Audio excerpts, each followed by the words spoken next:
உலகம் முழுவதும் தேர்தல் என்று வந்துவிட்டாலே அங்குள்ள ஊடக நிறுவனங்கள் கருத்து கணிப்புகளை எடுத்து வெளியிடுவது வழக்கம்.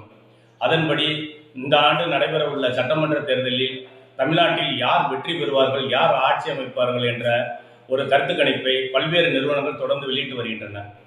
எதிர்க்கட்சிகளைச் சேர்ந்த ஊடகங்கள் ஆளுங்கட்சிக்கு ஏதோ ஆதரவு இல்லாதது போல் ஒரு கருத்து கணிப்பை வெளியிடுகின்றன. அதை மக்கள் நம்ப மாட்டார்கள். ஆனால் இந்தியாவில் மிக பிரபலமான ஒரு நம்பிக்கையான பத்திரிகையான இந்தியா டுடே மற்றும் சி ஓட்டர்ஸ் நிறுவனம் இணைந்து தமிழ்நாட்டில் பல்வேறு வாக்காளர்களை சந்தித்து அதன் மூலம் பல்வேறு நூற்றுக்கணக்கான ஆயிரக்கணக்கான சான்றிதழ்களை பெற்று ஒரு கருத்து கணிப்பை வெளியிட்டுள்ளனர்.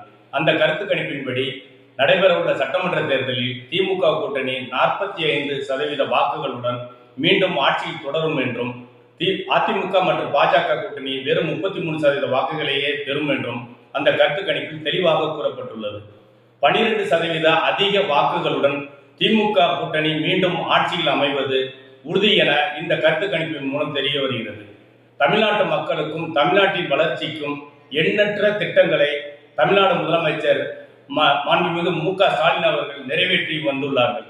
அந்த திட்டத்திற்கு மக்கள் நன்றி கடன் செலுத்தும் விதமாக கருத்து கணிப்பில் ஈடுபட்ட நிறுவனத்திடம் நாங்கள் திமுகவிற்கு எப்போதும் ஆதரவாக இருப்போம் என்ற ஒரு வாக்குறுதியை கொடுத்தது போல் இந்த கருத்து கணிப்பு உள்ளது.